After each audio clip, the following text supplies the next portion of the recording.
Welcome to Waypoint Real Talk, where we discuss real estate and your home.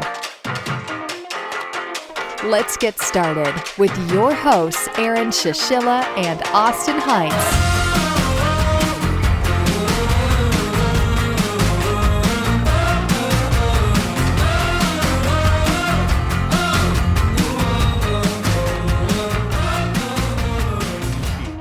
Hello and welcome to Waypoint Real Talk. My name is Aaron, and Austin, our co-host, is actually sitting behind the scenes today, but I have the wonderful Justin Alvarez here with KW, Suburban Tampa. Awesome. Thank you for coming out. I know we've talked a little bit. We actually just met last week. Was it last weekend? 3 weeks ago. It was last Saturday of the month because we met at the car show, right? Right, yeah. So you have this car show thing, and when I came on to Waypoint, so I joined in November of last year. Mm-hmm. When I came on, all of a sudden I was told, like, hey, we have this car show thing, and you're going to buy a box of donuts and coffee for it. And I was like, what is this event that we're sponsoring? Because I had no idea who you were and what the event was. And I talked to Austin about it. And I think 3 weeks ago, I was just like, we need to go and we need to see what's going on. And it turned out to be really awesome. Yeah, it's a good event. A lot of people turn out to it. So can you tell us a little bit about the event? Yeah, well, I'll start off with how I got started and the idea of it. Okay. So I'm a big car guy, right? I love cars. I've always loved cars. I'm trying not to hit the mic when I do this. Totally good. So cars have always been in my life, and I thought, why don't I incorporate vehicles and car shows and any type of automotive into my business, into my branding. And I took this idea and I went with it. So about a year ago, we started the Cars and Coffee event over at our Keller Williams office in Valrico. And it took a little while to get set up and started. Typically every event does. We had a pretty good turnout for the first one, though. Did you really? Yeah. And it's just kind of grown from there. And I mean, you saw the last one. It was really big. I think we usually have 70 cars there. Yeah. How many did you have on the last one? It was 70? Yeah, about 70. There was like 4 Audi R8s and like 2 Ferraris.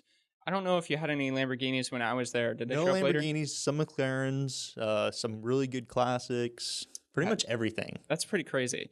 So what I've found doing these podcasts over and over again, and we'll get to in your background how you got into real estate, but it's pretty much every real estate agent that gets in and becomes successful, they have some type of aspect to them that they really enjoy. That's kind of like a vacation or a hobby. And it could be just socializing with people, meaning going out and socializing. Yeah. But as long as they just use that to their advantage to network with people, it seems that that's always the way to go about it. Would you agree? No, absolutely. So the whole thing behind it was a common interest, right? When we have our event, it's not an opportunity to sell. It's an opportunity to be friends and an opportunity to talk about their cars. What are they like? What are they into? And eventually over time, they keep coming back. They keep on getting to know you. And that helps you grow your business because at the end of the day, they're going to remember you because you guys are now truly friends rather than acquaintances or, some referral from another friend saying, hey, this guy does real estate. You should call him. Yeah. So it allows you to brand and to get a better connection with, the people that you really want to be with as far as, what your brand's all about. I think that's very interesting, especially with the common interests, because, that's very easy way to connect with people. But then you're competing with so many other real estate agents that they could know that if you have that common interest in the friend component, as you mentioned first, I feel like that's an easy way to win them so that way they use you rather than the other real estate agent. And it's and kind of building on to that, it's a great way to keep the retention of the clients, keep up with them, see what's going on in their life. Because all my past clients, they come to the car shows. And so I get to say hi to them every month, see how they're doing, see how the family is, see how their house is, and keep consistently in contact with them rather than, selling a house or helping them find a house to buy and then have, a Christmas card sent to them once a year. So how did you get into real estate? So I got into real estate. So my father, he got into real estate first, then my brother, and then I followed. Um, we started off as a team. Then I decided to, say, hey, listen, like I'm gonna, go on my own venture. Bet that And went well. it did, honestly. Really? Yeah. Okay. So my father's very supportive, and he's like, if you want to do your own thing, go for it and be successful. I want to see where I can take this brand as far as Alvarez and affiliates and truly become known for being the best realtor in Tampa. Nice. That's awesome. So how many years have you been a real estate agent? So I've been in real estate for 4 years, going on like 5. Okay. Did you do anything before real estate? So I did. I worked in the restaurant industry growing up. So we own franchises, Firehouse Subs, and worked through that, and then got into direct sales. And so I sold like solar and pest control and different things like that. Wow. So very difficult, very different than the restaurant industry and real estate. Definitely can apply those traits and things that I learned in those jobs and positions to real estate, but real estate is a lot better. How did you handle yourself? I mean, it seems like my parents own a pest control company and they have like salespeople, but how did you handle yourself when you were selling? Because I feel like you get a lot of hard no's when it comes to, what was it, the first one you mentioned? It was solar and then pest control? Mm-hmm. So it was actually kind of both at the same time. Okay. It becomes discouraging really quick, and a lot of people don't have the tenacity to work through that. But it's a lot like real estate, where if you keep on knocking those doors, if you keep on, trying to build those relationships, eventually down the line, you become successful. Like if I meet someone today that's looking to buy a house, I know that person's probably not going to buy a house until, 3 months from now, because it's going to take a little while, a little, nurturing, a little, information to get them to buy a house, or, to help them find a house. Mm-hmm. So it takes time, and that's where I think the transition from direct sales to real estate really helped, because it helped me understand, like, don't get discouraged just because the first door you knocked wasn't a sale. Yeah. It's a numbers game, but it doesn't have to be necessarily. Do you think it's still a numbers game? No. No. What do you think it is now? I think it's all about building relationships. So I think there's 2 types of realtors in this world. I think there's those that do it like a numbers game, that, they try to find as many people and talk to many people as they can. They hand out all their business cards, go through like 500 business cards a month, and they'll find them a house and sell them a house, and they do really well. They're successful, but it's exhausting work. So the second part to that, or the opposite side of the sales, world for that, is nurturing and being friends. And that's what I try to focus on. Do you think that one's more rewarding? I think it is. I think you build better relationships, and the business becomes self-sustaining, because as you're, you can pump out numbers all day and, always work hard and make those sales, but you're always going to keep working hard. If you focus on nurturing and being friends and, helping people truly find the home that they love and care, instead of saying, hey, I'm just looking for a sale, then you're always going to have to make that effort. But if you take the other side of it and say, hey, listen, I'm here to be your friend, that person is going to say, hey, listen, I've got a really good friend that's a realtor. He's been doing it this long. You should give him a call. And when that happens, say you make 10 sales, you have 10 clients your first year. Those 10, if they each refer you somebody, you have another 10 for the next year. If those people refer you, a couple other people, you have 20 clients, 30 clients. And then it just keeps on growing from there and becomes self-sustaining. And It's a lot more, I would say, effective referrals. it is. And people will take their friend's word on it better than if you were to knock on their door, if you were to, leave your business card with them at the end of the day. They trust their friends more than you, and it's completely understandable why, because they don't know you. And so that's where, the car show and events like that, bringing it back to that, that's where it helps, right? Because they can get to know you. You can become a friend, and they can, buy from you, but also have a common interest and refer you. Right. So, how would you say that actually performs out if you were to look at the top 100 agents in the Tampa Bay area? Who are the ones that are playing by numbers? Do they come on the list and then leave? Are they usually the top 10 just because how much they're pushing versus the people that are relationship based that focus on those actual, as you mentioned, the community events and getting the good referrals? As far as the top 10 goes, I would have to say that they come up, they get into the top 10, and then they drop back down. They get into the top 10, they drop back down. For the ones that want to hustle and don't necessarily build those relationships, I mean, you can still have relationships, but if you're working that effortless or putting forth that much effort, you're not going to have time to build true relationships with somebody. So it's going to be volatile. Your business is going to be volatile. So I don't want a volatile business. I want consistency and stability in my business. And that's what this community event brings you.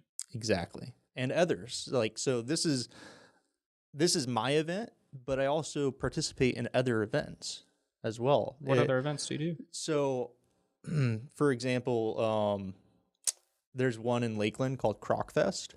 So I'm a sponsor to that one. It raises money for endangered crocs and other endangered species. So they do a dinner and an event twice a year that I'm involved with. There's, a couple of other ones with the Tampa Bay Lightning that I've started to do this year. And then as many as I can, to be honest. Right. Zig Ziglar said it best. If you help other people get what they want, you get what you want, right? So as you help people, have their events succeed, and you're doing that, and you're not putting, your business first, you're putting other people first, eventually that's going to come back around and people are going to want to help you. Right. They're going to want to buy from you, or they're going to want to, help your event. So when you first started your event, because I guess we're going back to the hard nose and building your event and staying persistent with it, what did it look like at the beginning in the first year of sales for you and the second year of sales for you? When did you start the car event? So I started it last year. So wow. About a year ago. Okay. So at the beginning, there was about 20 cars there, 20 cars at the beginning. The more Facebook stuff and more marketing that you do for it, the better turnout you're going to have. But it's also about, the consistency of it, because in the car world, and especially car meets, if someone doesn't have a good experience, if there's not a lot of vehicles and not a lot of diversification or anything interesting there, then people most likely aren't going to come back. So having those good events are important. And so it took probably, about 8 months to a year to really get it going, get some traction on it, because you get those people that, are close to the area and will always show up every month just because it's like a 10-minute drive for them. Mm-hmm. Then you have some other people that are driving from St. Pete, Clearwater, Wesley Chapel, all the way from Sarasota. So when they have a good time, they tell about all their friends. They tell all their friends, and then they allow, the opportunity for us to grow, because you have that consistent base, and then it starts to grow as more people show up and everything like that. So as far as, business, it's been very successful. Like, I've invited clients that I'm working with to the car show. They have a great time and they end up closing, and, working through problems and situations during their transaction actually becomes a little easier because you become more of a friend, and they're not going to treat you like, you're Business. you're a business partner. Looking for They're a going to sale. treat you like a friend because they don't want to offend you at all, but they want to make sure that they get what they want because it's important to them. It's their house. Mm-hmm. So what advice, if people were looking out there to start their own community event, what advice would you give them? Maybe they're doing the traditional ways of marketing for a real estate agent. What advice would you say to, like, how do you start it and how do you keep it going? So obviously you have to start with an idea. You have to say, hey, I want to raise money for a charity once a month, or hey, I want to, start a different car show. It takes consistency. It takes a little bit of money. It doesn't take that much money, but it takes the help of others. So with our brand, Alvarez and Affiliates is everyone that I work around closely to and that I trusted to bring my clients and friends to, because I know that they're going to be taken care of. So reaching out to those people that I already know and have that relationship and saying, hey, I'm going to do this event. Can you help me with it? So, like, for example, Waypoint, they're kind enough to provide coffee and donuts for the event. Hillsborough Title does the same, and Reliable Detailing does the same as well. So what advice would you say to those that are like, I'm kickstarting my event and I've reached out to my network? How long do I need to wait until I start seeing something? Or is this something to where I just need to enjoy the actual process and that's where the true success comes in? It's something that you have to enjoy the actual process. If you're doing it to get business out of it, you're not going to enjoy it. Mm-hmm. If you're doing it to make friends and to have a good time and you have to be comfortable with not talking anything about real estate going into this event and going into that mindset. When I talk to my sponsors, I ask them, hey, listen, let's not be salesy. Like, leave cards, you can leave a banner out. Like, you have exposure that way, but just talk to people, get to know them. They're going to remember you as you build that relationship. Yeah. And I think that's a very good point. And that wraps your way of marketing your business together, is you just kind of be their friend first and make the connection, as you mentioned. Well, I greatly appreciate you sharing this information. I mean, honestly, Austin, sitting behind the scenes, I think this was a really good podcast, one of our best ones. So I'm glad to be here. Yeah, I greatly appreciate it. And what we're going to do is, we actually, awesome idea, by the way, that you're giving us with this. I think we should stick these right here for the remainder and leave them there for you. But greatly appreciate you coming on. Wonderful insight that you can share. And I really hope that the agents that listen to that, or those that are aspiring to become agents, can take these ideas and kickstart, especially something for charity. That's truly amazing. Yeah, just giving back. I mean, I've got a quote. Sorry, I know I'm going to throw off the mic and stuff like that. So the founder of JCPenney, James Cash Penney, said, growth is never by mere chance. It is a result of forces working together. Okay. So as we work together to bring the community together, our business is going to grow. We're going to have better relationships. We're going to have, all this stuff come together, and people are going to know you for the good deeds, not because you're a really good realtor, because you give back.